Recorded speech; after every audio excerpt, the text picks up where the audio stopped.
Okay, so we're going to finish the convolution conversation, or we're going to proceed a little bit. Before I get into that, I do want to point out that complete the following sentence. Your next exam is scheduled for? Very good, a week from today. All right. For recitations, can we do something? No, I have a better idea. It's the same idea. Right. Well, no. So Steinberg told me that there had been an outcry for a review recitation, and I actually, believe it or not, I don't want to burn your recitation next week because it's an important one where you talk about convolution. But what I will do instead is I can make next Wednesday a review class, and you can come in and ask questions. Can we do that instead? Is that okay? And I'll put back exams online. In fact, I'll make a note to do that. Yes, sir. Don't that happen on Monday and we don't have school? Yeah. Can we move the exam next Monday? How would that affect the exam? Great. I'm just asking, how would that affect the exam? We missed the day of class, so you know. Yeah, I don't think so. Let's see. So signals, exams. What could happen on Monday? Oh, isn't there like a hurricane? Yeah, Andy's done. The Frankenstorm. All right. So the second thing is I've already posted next week's recitation, and the third thing is I've posted your next homework assignment. So in terms of the next homework assignment is due 2 weeks from today. Yeah, 2 weeks from today, the 9th, I believe. Is that right? Yeah. No, I think it's the 9th. I would double check that. Anyway, whatever. It's whatever it says on Blackboard. It's well labeled. There's not a ton to do in terms of coding. It's more like I tell you what to do, and then you have to think about why you're seeing what you're seeing. So it's one of those deals. I think it'll be like less coding probably than the previous assignment, but you do need to tell me what the heck you're looking at and why it's relevant. Okay? And try to put the pieces of the puzzle together. Start early, come ask questions. I've been in my lab quite a lot. Stop in and say hey and ask me what's going on. All right, so before we do the we started the high-pass filter example on Wednesday, right? Before I did that, I just wanted to kind of backtrack to the low-pass filter example because I thought of a cool way of explaining it.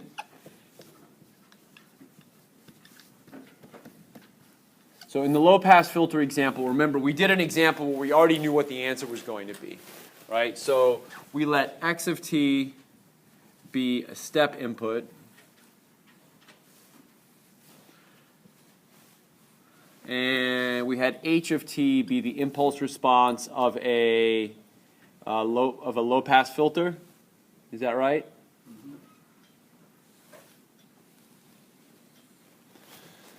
And we attempted to convolve them, and when we convolved them, we used the, there's only one definition, right? It's the integral over all over all tau, over all tau, for x of t, come on, Obaid, x of tau, h of t minus tau, d tau, okay?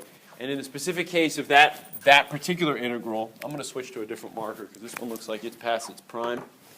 I actually had a student once buy me markers because he was so sick of me using like old dilapidated markers. He's like, I can't take this anymore. He just showed up one day and he's like, here, just they're on me. There we go, look at that. All right. So in our particular case, we integrated from 0 to t, and it was... let's see, it was e to the minus t minus tau d tau. That's the integral that we solved? Okay, so this is all stuff, I'm just writing down what we already did. And when we integrated, you got 1 minus e to the minus t over rc. And there's an rc over here. Okay? So the part that makes this tricky is the part that makes this tricky is the bit about figuring out the limits of the integration. Because everything else is fairly plug and chug. But the limit of integration is is tricky for people. And in the conversation that we had in class, I tried to come up with a graphical explanation. So what I did was I took x of tau, and then even though h of t looks like this, remember what we're doing is we're converting it to, instead of a t-axis, we do a tau axis. So when we do h of t minus tau, our tau axis is now a minus tau axis.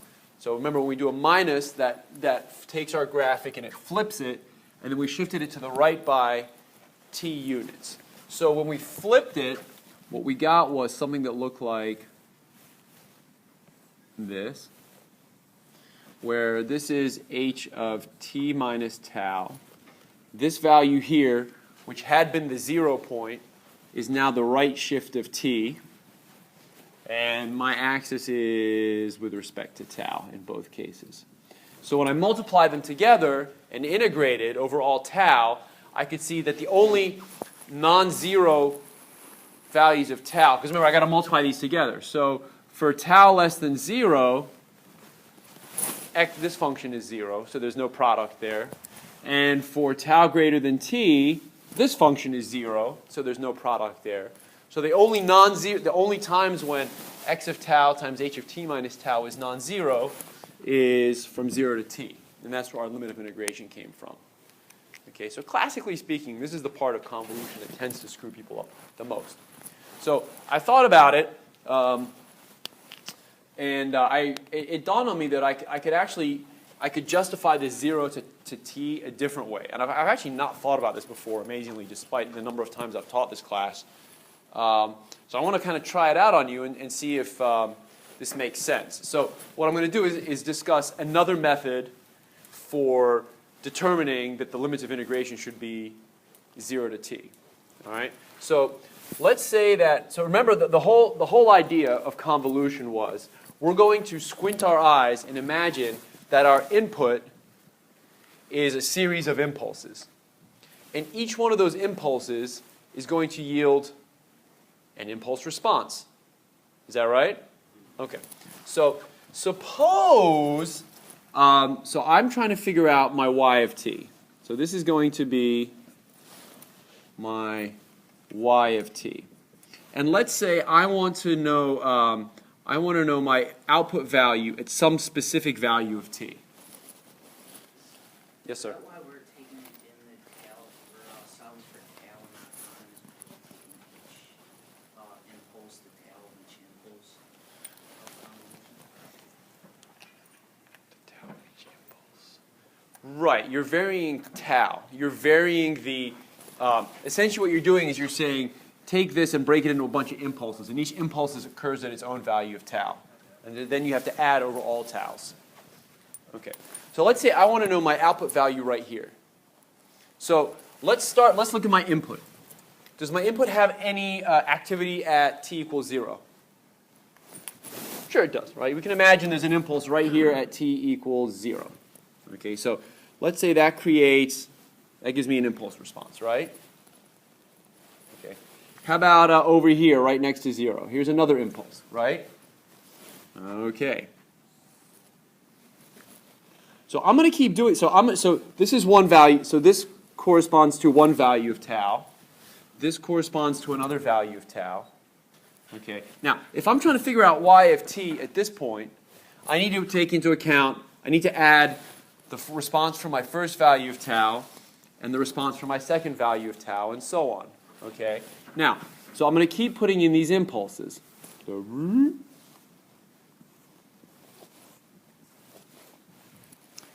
which values of tau should I be interested in? All of them? All of the ones before t. Because, like, let's say t was here for this particular value of t. The impulse response that occurs after, for impulses that occur after t, that's not going to affect y of t for that value of time. Right? If I want to get y of t, I only need to be concerned with the impulses that occur between 0 and t. And therefore, I'm going to take I'm going to take my impulse responses, and I only need to integrate them over the range of tau from 0 to t. Yes, sir? Wouldn't there be an impulse right at t? Yeah, well, the integral takes care of that. The integral doesn't care. It doesn't split hairs over that kind of thing. So I don't know if that's helpful or not, but that's another way of kind of visualizing the same thing. Okay, you have the 0 to t business. So the values, each one of these, again, is a different value of tau, like tau 1, tau 2, tau 3, whatever, all the way up until tau gets to t. So that's where your limits of integration come from. I don't know, is that less bad or more good or? Anyway, it's something I thought of yesterday. I thought I'd put it out there. My experience has usually been that if you show people like 5 ways to do something, then everybody will find a way that makes sense to them, and hopefully you get it. Questions? Okay. We'll do more examples. All right, should we do the high-pass filter example? Because that was kind of, I thought that was heading into cool territory as far as learning new things. So shall we do the, so my understanding is for that example, so we were trying to do a high-pass filter example.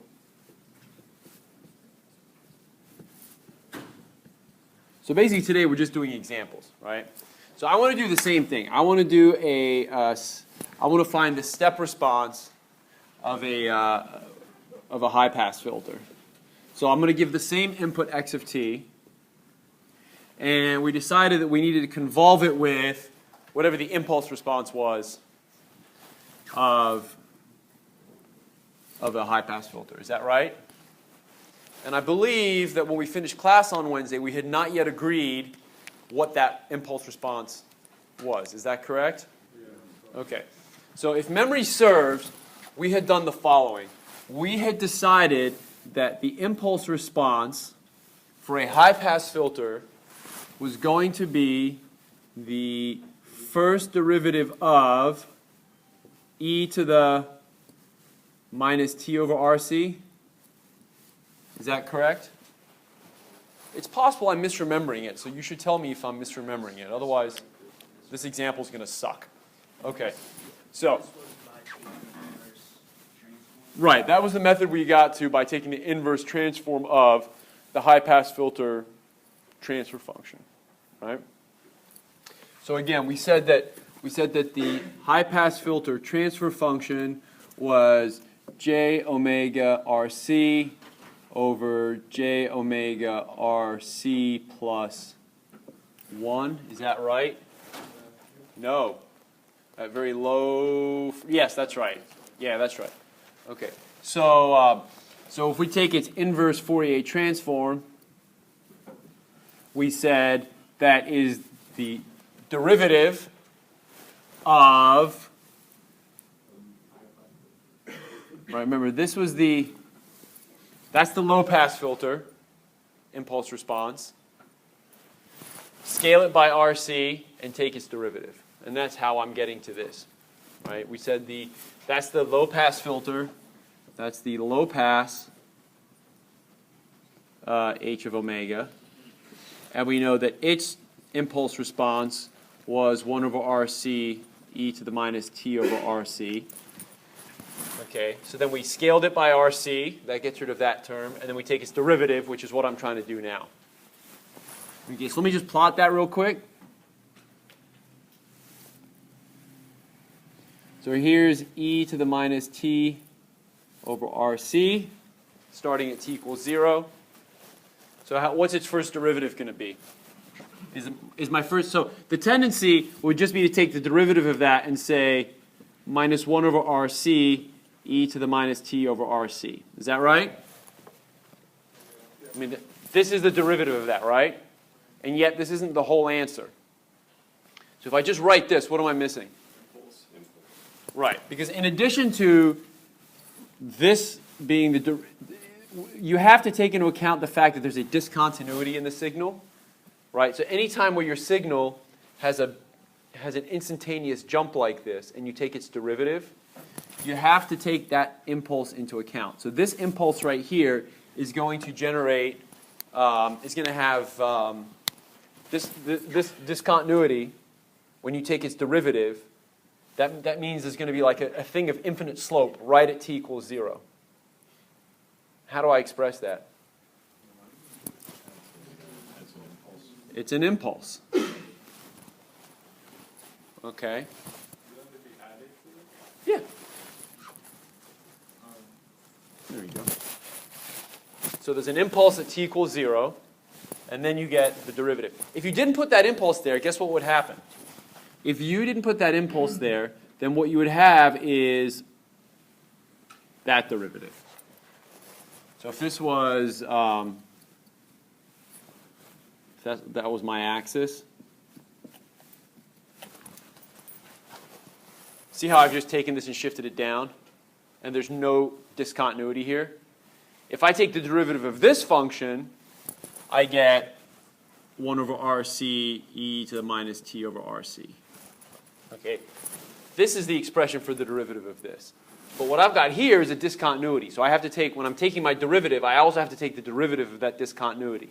So it's a vertical slope. That means it's an impulse. It's infinity slope, okay, but only at that one time. So there's my impulse.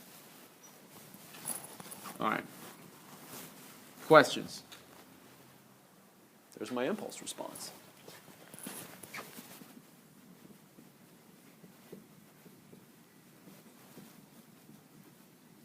I'm pretty psyched about this example because we're going to learn a lot from doing it. There's like a couple moving parts to this that you're going to like.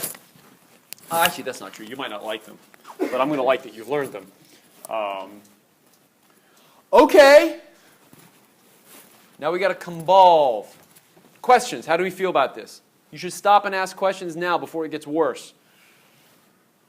3 minutes from now, this is going to be like 5 times as ugly.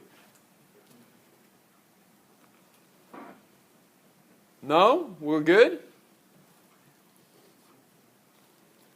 Okay. So this is the impulse response of the high-pass filter. Right? This is the impulse response of the high-pass filter. And now I need to convolve them. Yes, sir. Convolution will give you the output.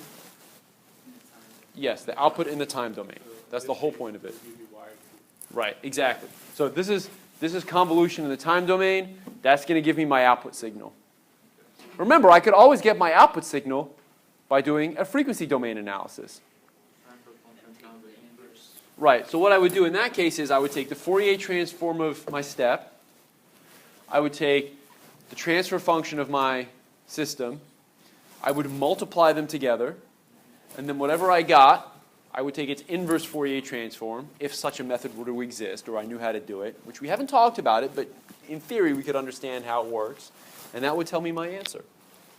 Okay, so now you're just looking at so there is a frequency domain approach, but right now we're just looking at a time domain approach.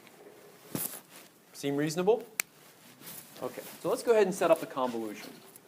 So I'm going to be integrating, and we're going to come back to the limits of integration bit in a minute.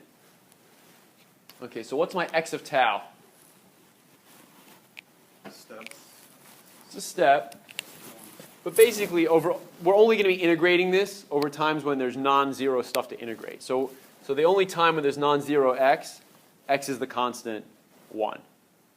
Okay, so we're just basically going to let x of tau be 1. I mean, it's true that x of tau is 0 for a whole lot of time, but we're not going to integrate over those times because there's nothing to integrate. So over the times when there is something to integrate, we're just going to integrate 1 for x of tau. Okay, what about h of t minus tau?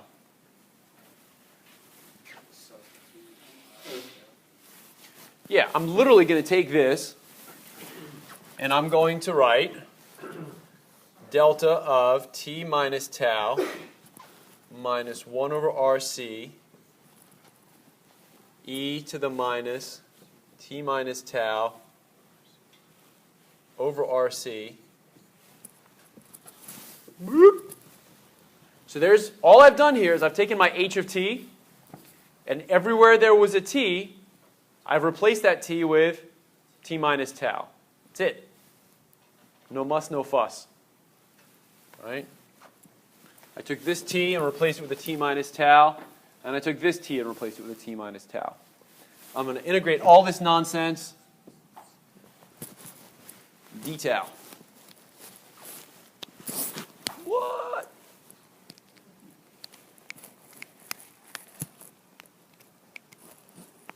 Okay, let us not panic.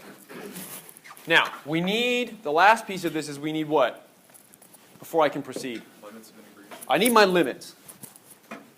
All right, so how, tell me about my limits of integration.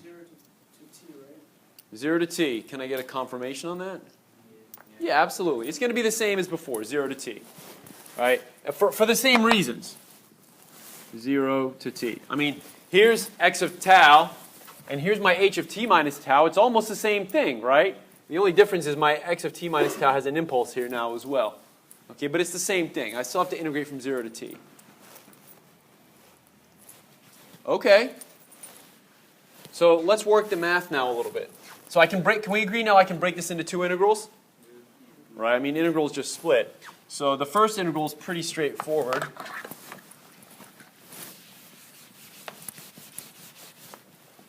So I've got integral of 0 to t, delta of t minus tau d tau. Is that my first integral? Let's just focus on that for a minute.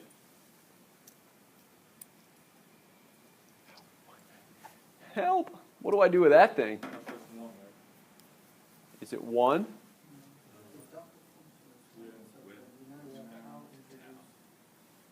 Is it 1? Is it tau? Is it t? Is it x? There's no x. U substitution. U substitution. We can do U substitution. We're not going to. You're welcome to. Okay, so I think a picture is helpful. Okay, so what am I labeling my x-axis with? Tau. This integral is versus tau. What am I integrating? Impulse. Where is that impulse? Tau equals what?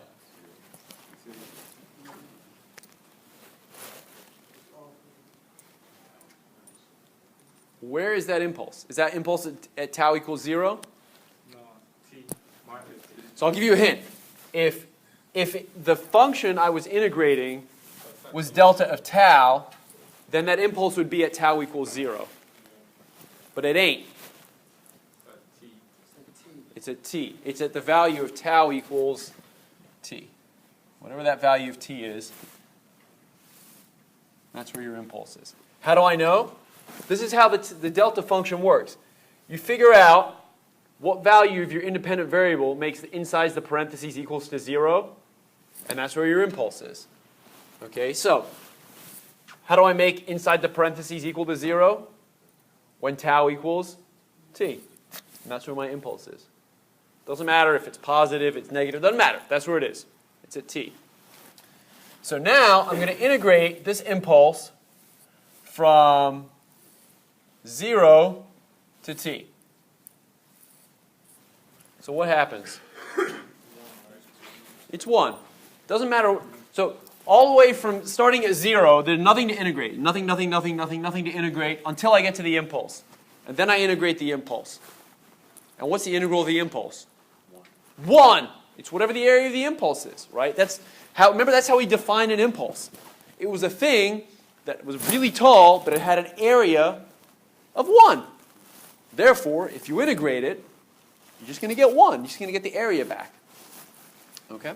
So all of this whole first term comes out to 1. So if our original step function is Yeah, exactly. Okay, so that first term was not that bad. Now, the second term, I think you'll agree, we've seen before. Okay, so now I've got minus 1 over RC, integral from 0 to t, e to the minus t minus tau over RC d tau. Is that right? That's the second half of my integral? I mean, that's just this bit, right? We did the first bit. Now we're doing the second bit. So I got the minus 1 over RC, right? There's that. There's the minus 1 over RC. And then it's e to the minus t minus tau over RC d tau. This looks familiar, right? We did this one already. This is what we did with a low-pass filter. Okay, how do we solve that? First thing I did was split up the exponential, and then I took out the minus t over RC term as a constant with respect to tau. So that comes out. So 1 over RC, e to the minus t over RC. That came out of the integral. And now what's left inside the integral?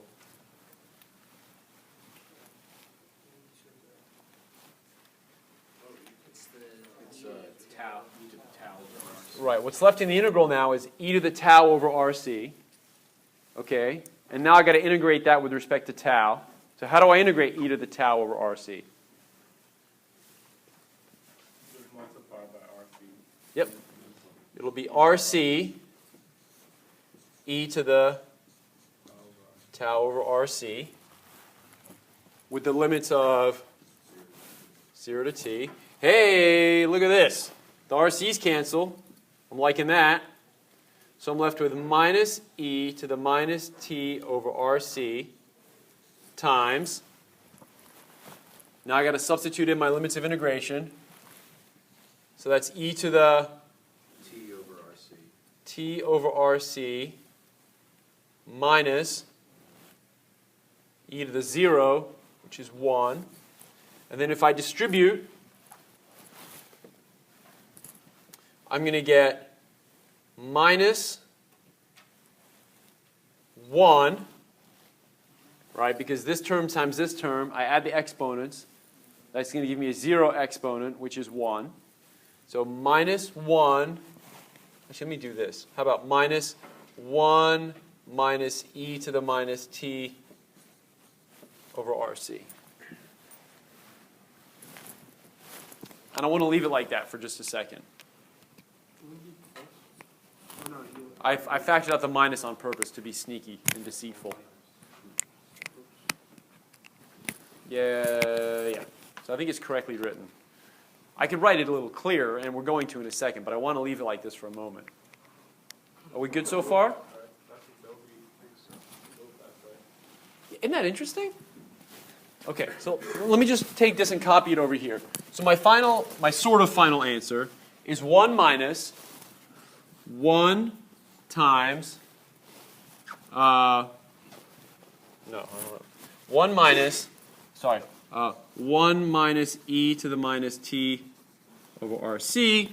And if I were to simplify it, which I'm going to, that just leaves me with e to the minus t over RC. So I want you to see a couple things about this. So first of all, does this make sense for a step response for a high-pass filter?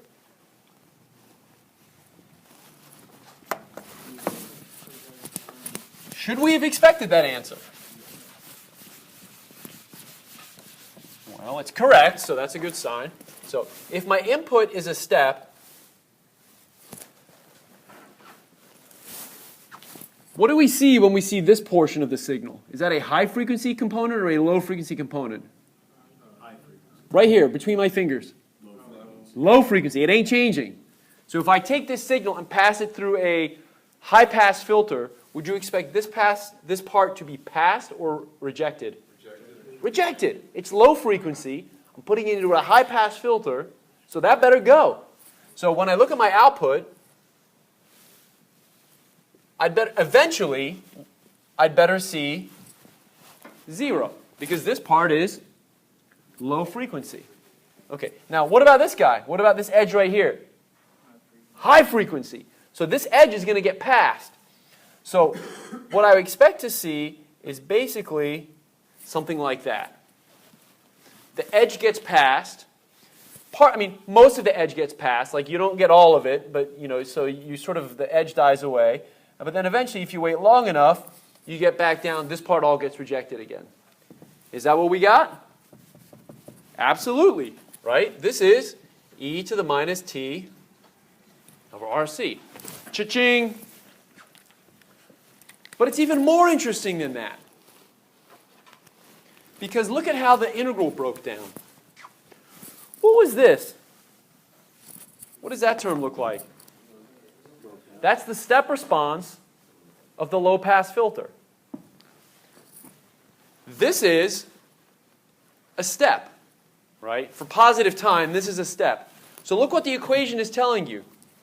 Take a step, remove the low pass, and what you're left with is the high pass. Literally, that's what it says, right? Take a step, remove the low frequency portion, and you're left with the high frequency portion. So it kind of works out. It's all kind of fixed together. So that's a good example. I'm going to have to add that to my list of examples to do next semester because, you know, we got to have all the drama of finding the impulse response. I mean, that was cool in and of itself. And then now I think doing this example was valuable as well. Take a step, remove the high pass, and get a low pass. Yeah. I mean, that's what it's telling me. What Right? was the issue with the negative sign last class? We went from 0 to infinity. Yeah, the issue last class was I tried to integrate from 0 to infinity, which was not happening. Okay, so we're going to have a quiz in 5 minutes, but before that, I wanted to just talk a little bit about some properties of convolution. So here's what's going to happen. Now I'm going to talk to you about some properties of convolution. On Monday, we'll do a few more examples, and then on Wednesday, we'll have a review. Okay? But I just want to talk about some basic properties so that you can at least start to think about the recitation. So let's start with this. So I'm not going to derive these for you. I mean, that would be a pretty dry derivation. So take them on faith, but if you want to argue with me about these later, that's fine. So these are just properties of convolution. So the first one, and probably the most helpful one, is that x convolved h equals h convolved x. So in other words, when you go to write this convolution integral, let's say you've got two signals that you're trying to convolve, right? One of them, you're going to have to do this business of flipping and shifting. And the other one, you're just going to leave as is. Turns out, it doesn't matter which one you flip and which one you shift. So in other words, if I came to you and I said, I've built this crazy-ass filter that you've never seen before, okay? The filter has an impulse response that looks like this. Okay? And I'm going to supply as input to this circuit, I'm going to supply that. Okay? What's the output? Yeah, you say, oh, we've already done this problem. When we did the low-pass filter example, we said that was our impulse response. That was our step input. We convolved them, and we found out that our output looked like this. So it turns out it doesn't matter if you call this h and this x, or if you call this x and this h, you get the same answer. Okay, the integral works out the same. It's, what is that property called? Commutative? Commutative. That's the commutative property. Okay. So convolution is a commutative function, which is awesome. You can totally, so what you'll find in recitation next week is that some of the problems, it's basically just pairs of signals. Like I give you x, I give you h, and I say convolve them. Well, some of the times you can make the problem like 10 times easier by saying, well, hold on. What if I just switch x and h, this problem gets a lot easier. So if you're mindful for that, you can make the math go a lot better. All right, so the next property. X of t convolved with delta of t. If you convolve a function with an impulse,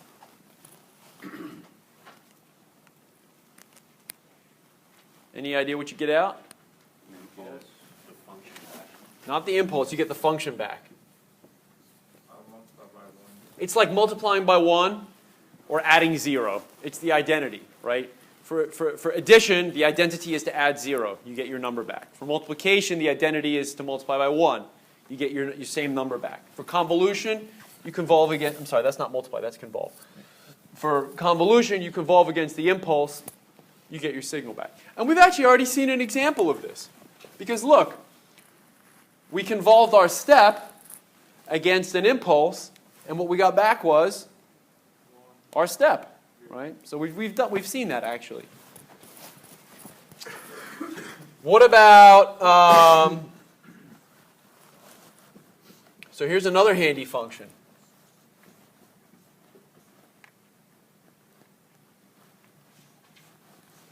What if I convolve x not against an impulse, but a shifted impulse? Yep, I get a shifted x of t. I shift my output accordingly. You shift either input, you shift the output accordingly. Yes, sir? But if you were doing, I guess, my answer is already answered, but if you do a delta function called convolve to an x of t, you will get x of t. Yep. Right? Sorry, if you convolve delta with x of t, Yeah. yeah, you get x of t. Oh. Okay.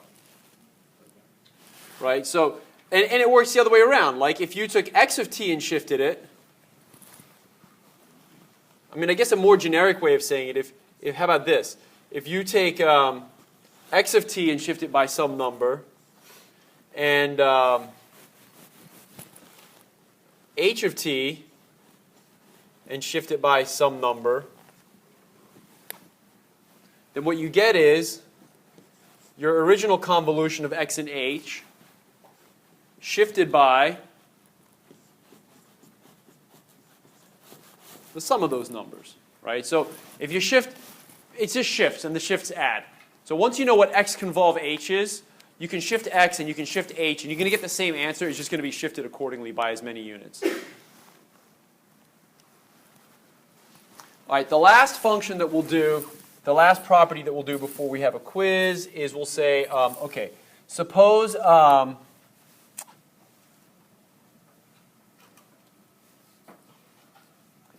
h of t convolved with x of t plus y of t. So it turns out that I can distribute this. So this will simply be h of t convolved x of t plus h of t convolved y of t. And we've actually done an example of that as well. No, y of t is now another input. Would it be easier if I called it x1 and x2? Yeah, okay, that's probably a little bit better.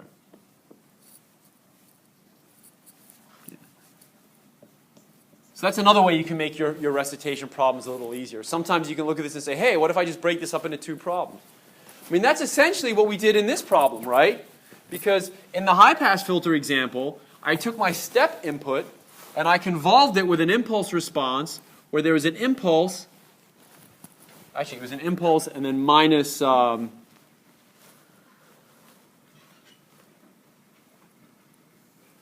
that's what the impulse response looked like. And in essence, when I convolved my step against that, I convolved the step against the impulse, and then I convolved the step against that minus 1 over RC, and then I added the results together. And it worked. So, these are all handy properties. And they will help you with your recitation. We will do more examples on Monday. And then we'll call it a day. You've just learned convolution. It ain't that